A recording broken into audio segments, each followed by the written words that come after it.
Olá, tudo bem? Eu espero que sim. Eu sou o Felipe, professor de História do Brasil.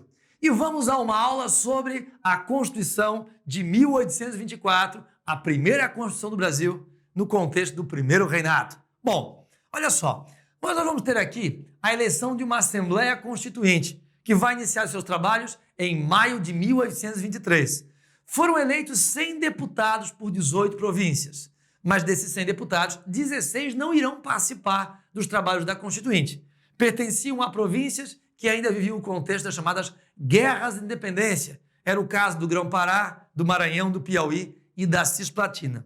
A Assembleia vai se reunir no antigo prédio da Cadeia Velha, um lugar emblemático, simbólico para os ideais liberais que vão predominar na Assembleia Constituinte. Isso porque foi o lugar onde esteve preso, antes da sua execução, o famoso Tiradentes. Bom, vamos lá, olha só. A gente vai ter aqui uma maioria de deputados de ideias liberais, do chamado Partido Brasileiro, e que vão defender um projeto de Constituição chamado de Constituição da Mandioca. O nome é porque eles defendiam o voto censitário, mas defendiam que a renda dos cidadãos devesse ser calculada não na moeda oficial, e sim em alqueires de mandioca. Mas isso não era um ponto polêmico, era quase um consenso entre os deputados. O ponto mais polêmico está, na verdade, naquilo que vai aparecer no projeto do relator Antônio Carlos de Andrada, né? Onde ele vai defender a autonomia do poder legislativo e também a liberdade de imprensa. No dia 11 de novembro de 1823, quando a Assembleia discutia aqui para aprovar a Lei de Liberdade de Imprensa, vai acontecer o quê? O imperador, contrariado por essas ideias liberais, envia militares para intimidarem os deputados, colocando esses militares nos arredores do prédio da Assembleia. Bom, o relator, Antônio Carlos de Andrada, não vai ceder e vai declarar sessão permanente. Por isso, os deputados permanecem na Assembleia, inclusive durante a noite. E essa noite, o dia 11 de novembro, ficará conhecida como a Noite da Agonia. Essa resistência dos deputados, diante dessa intimidação militar promovida por Dom Pedro, vai acabar resultando na invasão dos militares ao prédio da Assembleia, no fechamento da Assembleia Constituinte e na prisão de Antônio Carlos de Andrada e dos seus irmãos Martim de Andrada e José Bonifácio de Andrada. A Assembleia, então, foi dissolvida. O imperador vai acabar nomeando 10 juristas, chamados de 10 notáveis, que vão formar aqui o Conselho de Estado. Eles vão redigir uma Constituição a contento, ao agrado, seguindo os interesses do imperador. Por isso, como essa Constituição foi imposta pela vontade pessoal do imperador, dizemos que ela foi outorgada. Bom, nós vamos ter aqui, ainda como característica importante da Constituição, o poder moderador. Nós tínhamos ali 3 poderes: o executivo, que era do imperador, o legislativo, do Senado e também da Assembleia Geral, e também teremos o judiciário. Os juízes eram nomeados pelo imperador. Então já existia uma influência do executivo sobre o judiciário. Mas existia ainda um 4º poder, o poder moderador, exclusivo do imperador, por meio do qual o imperador poderia controlar os poderes que não lhes pertenciam. Por exemplo, o poder judiciário e o poder legislativo acabavam sendo regulados pelo poder moderador. Temos aqui um forte centralismo político nas mãos do imperador. Não dá para chamar isso aqui de absolutismo, porque afinal existe uma Constituição a qual o imperador tem que submeter, mas mesmo assim temos um regime bastante centralizado e bastante autoritário. Muito bem, olha só, nós vamos ter ainda um Estado unitário, que é o contrário de um Estado federativo. Aqui as províncias, elas não têm nenhuma autonomia. Os presidentes de província, por exemplo, eles eram nomeados pelo imperador. Não havia também Assembleia Legislativa nesse início. Então, os cargos que governavam a província eram todos nomeados pelo governo central, indicando o forte centralismo político. Vamos lá então, olha só. O voto era censitário. Os eleitores tinham que ser homens católicos ricos, com renda pelo menos acima de R$100 mil, e tinham que ser maiores de 25 anos. Mas se fossem casados, poderiam ter aqui idade de 21 anos. Se fossem bacharéis, tivessem curso superior, nesse caso, independia a idade. Agora, uma coisa curiosa, os analfabetos não eram proibidos de votar.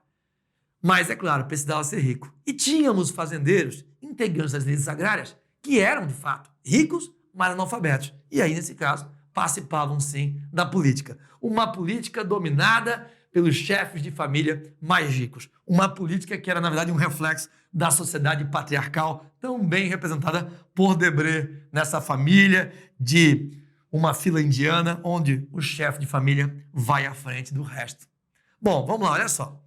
Nós vamos ter aqui ainda, né, uma eleição indireta para os cargos de senador e também de deputado geral. Havia aqui eleitor de paróquia e eleitor de província.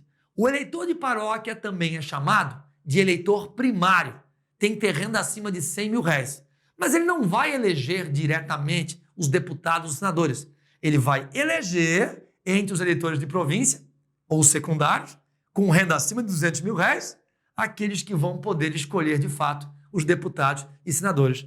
Por isso, a escolha dos eleitores primários acaba sendo uma escolha indireta. Por isso dizemos que o voto era indireto, especificamente para deputados e senadores. Quando a eleição era municipal, aí os vereadores eram eleitos, né, pelo voto direto, de maneira uniforme. Muito bem, vamos lá agora falar sobre a eleição para a Câmara ou Assembleia Geral e para senador. Nesse caso, para ser candidato a deputado geral, tinha que ter renda acima dos 400 mil reais. E para ser eleito, ser candidato ao Senado, tinha que ter renda acima de 800 mil reais, certo? Muito bem, vamos falar agora aqui, ó, dos grupos que eram excluídos da vida política do país. Então vamos lá, olha só. Escravos, mulheres, indígenas, filhos dependentes dos pais estavam excluídos do direito de votar. Agora uma curiosidade. Embora as mulheres não pudessem disputar eleições e nem votar, havia uma lei dentro da Constituição que dizia o seguinte: os príncipes e princesas passariam a ser senadores automaticamente quando completassem 25 anos. A princesa Isabel foi, então, a primeira senadora, a primeira mulher, né, senadora do Brasil. Mas não através de eleição, e sim através desse privilégio concedidos à família real. Bom, nós vamos ter aqui também os libertos, tá? O liberto, olha só, ele até pode participar de eleições, mas somente de eleições municipais. Libertos não podem ser nem eleitores primários nas chamadas eleições para deputado ou mesmo senador. Bom, o Brasil é um estado confessional católico. Dessa forma, só era permitido publicamente manifestação religiosa do catolicismo. Escravos negros muçulmanos que trabalhavam, por exemplo, nas ruas das principais cidades, não poderiam fazer as orações típicas do islamismo em público. Se fizessem isso, poderiam ser presos, chicoteados, como acontecia, por exemplo, em Salvador, né? Isso era bastante comum e acabou sendo causa de uma revolta lá na Regência, a revolta dos malês. Mas nessa relação entre Estado e Igreja, existe uma hierarquia, e o Estado está acima da Igreja, a Igreja está submetida ao Estado. E de que maneira? Através do padroado régio e do beneplácito régio.